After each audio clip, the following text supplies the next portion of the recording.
Sige, ma'am. Ano ako nga pangutana, sir? Sige po. Next question. Sa unsay symbol, unsay gikumpara ni Ginoong Hesus sa iyang iglesia? Is it babayi or lalaki? Okay. Gitawag siya evading the issue. Nga naman, kay kanang gitawag og 17:7 nga babae na refer na sa usa ka nasod. Pero kanang ang iglesia, syempre bride good na niya, di ba? Bride man na, pero dili man na moong nasod nagisgutan sa chapter 17. Pero yes. Pero dili man na mo gisgutan sa chapter 17, ma'am. No, wrong, ma'am. Wrong, mali, ma'am. Mali ka, ma'am. Mali, ma'am. Mali na siya, ma'am. Mali. Palacios na siya, ma'am. Ma'am, kanang imo ang gigamit ng palacios na, ma'am. Kay ang word nga babae, paminaw sa ma'am. Ma'am, paminaw sa ma'am. Uy, ma'am, paminaw sa ma'am. Ma'am, paminaw sa ba?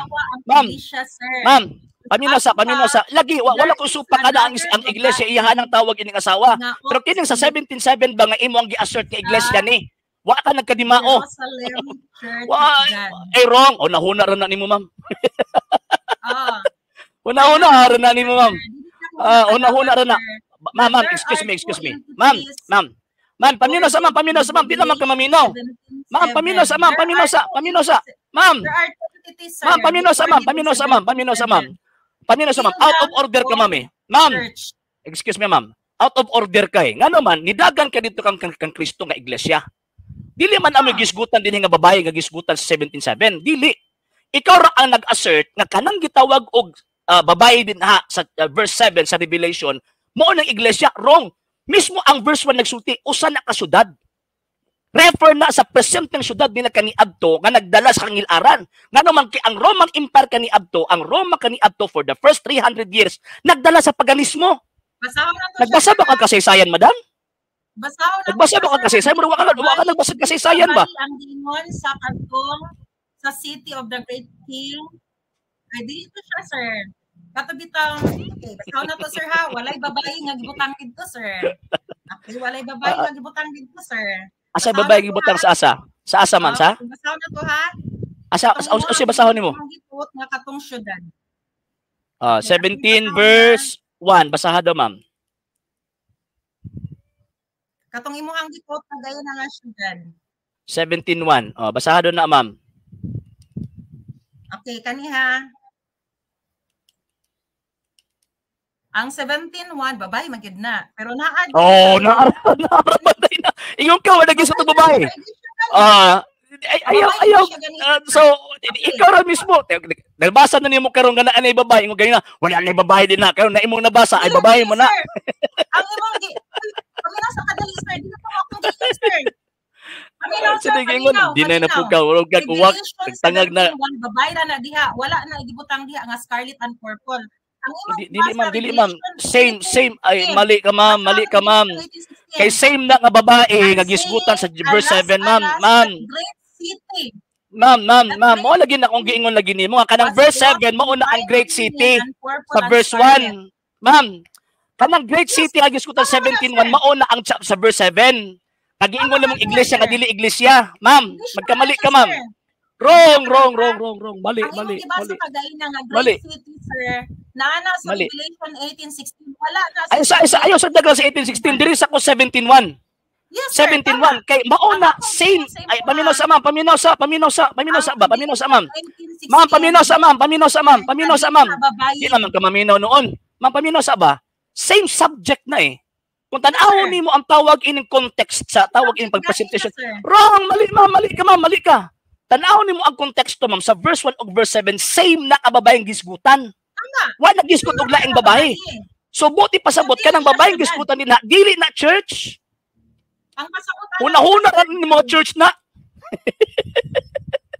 Basaha diha sa Revelation 7:15, sir. Diba? Dagan na pug ka ba? Paminaw sa ma'am, ha? Dagan ng ganit kag Revelation 1. Tanawa, ha? Di mao man akong tubag nimo, ma'am. Mao man akong tubag nimo, ma'am. Ako man ang tubag nimo. Ma'am. Ako man ang tubag nimo, ma'am. Na ako'y katungod nga mudalang og 17:1, paminaw sa, ma'am. Na ako'y katungod, paminaw sa. Di man ka maminaw noon. Paminaw sa. Na ako'y katungod nga mudag ako 17.1 to counter your argument sa 17.7. Mo man akong point din ha, ma'am. Ang ebidensya nimo ang 17.7. Gi-counter ta ka sa 17. Paminaw sa lagi, paminaw sa gi-counter ta ka kanang imong 17.7, gi-counter ta ka sa 17.1. Nga same babaeng gisgutan sa 17.1 dito sa 17.7. Kanang babaeng gisgutan din ha nga gikabayan nga naay napulo ka sungay og pito ka ulo, maunang babaeng gisgutan nga dakong syudad sa 17.1. Nga sinasutin ng mga simbahan na. May syudad nga na sa regulation 17.1 wala syudad. Ay, nalang. Basahon na ko, ma'am. Basahon na ko, ma'am. Okay, nagdamgo man siguro ka, ma'am. Okay, di amam, ha. Unya usa sa pito ka anghel nga nagdalag pito ka panaksan miduol ka nako og miingon dali nga re og pakit-on ko ikaw unsaon pagsilot sa daotang babaye nga mao ang dakong syudad nga naa nahimutang duos mga suba. Unsa naman taong ka, ma'am, oy? Wala lagi dahay nason. So pressing syudad ka nang giskutan unsa man ang syudad sa ilang panahon? Unsa man nag-refer ni sa nuwan ani? Walay naso diha. Simbahan? Syudad ganing gisgutan. And that city refer na sa city of Rome. Ayo lagi ma'am ba? Ma'am, ayo lagi ma'am ba? Na mga grade scholars nagsulti nga kining gitawag og syudad dinhi refer na sa city of Rome. Ayo ma'am. Imo pa jud kong ilaron ba? Ayo ko tawag anong ilara.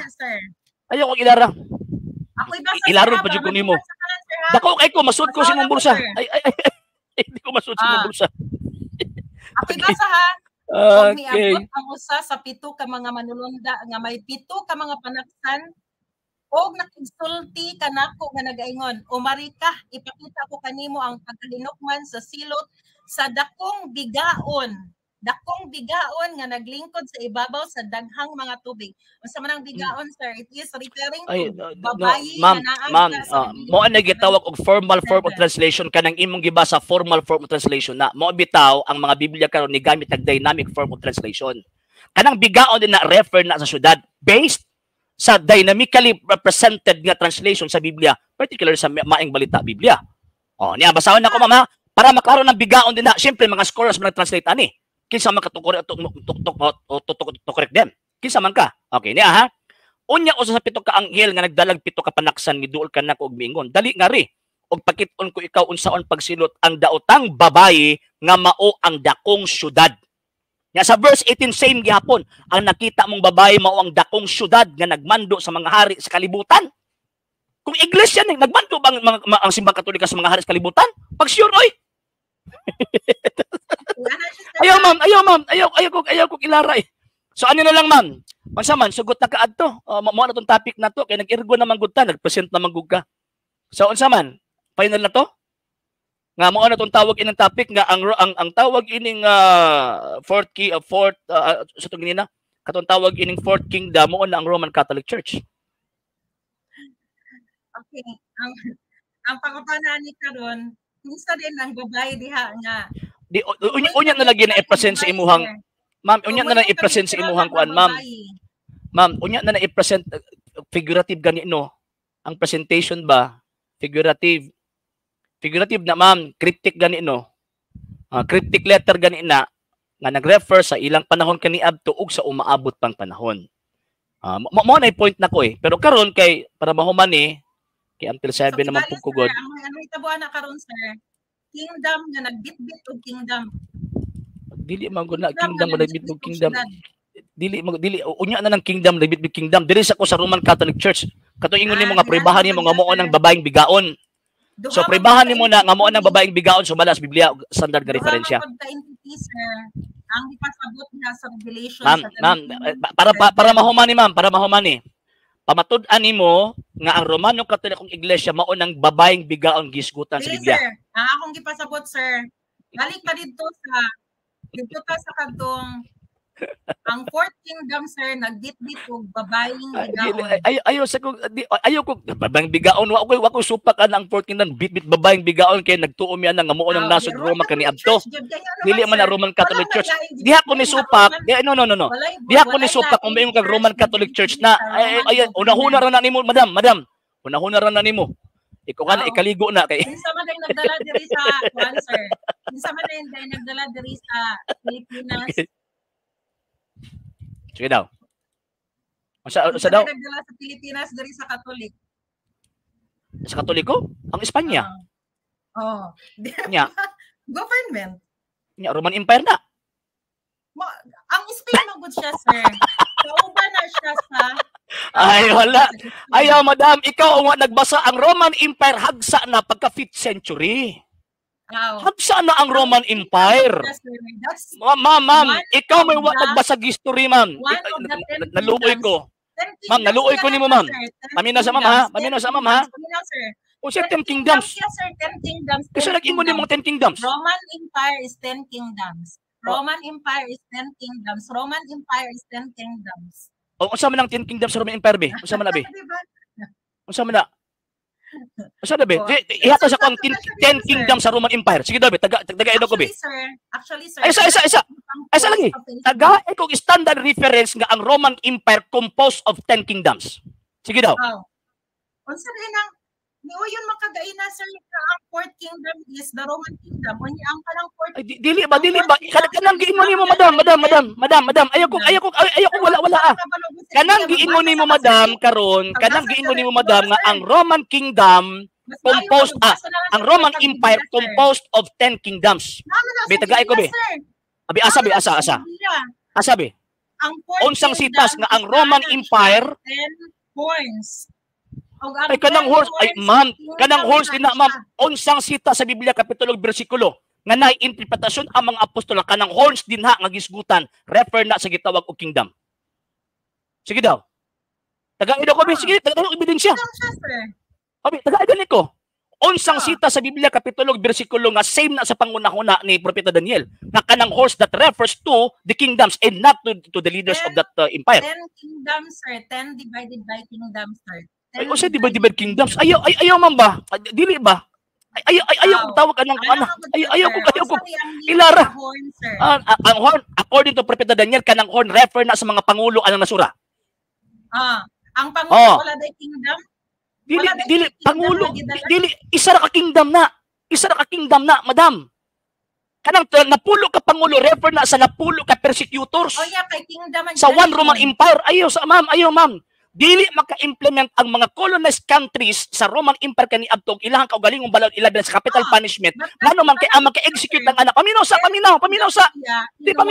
di na mao imong history, ma'am, dili na mo imong history na nimo, di na mao.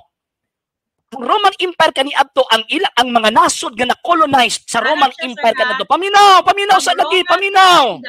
Di paminaw. Mali na. Wrong na. Dili na mo ipangunahon na ni Propeta Daniel.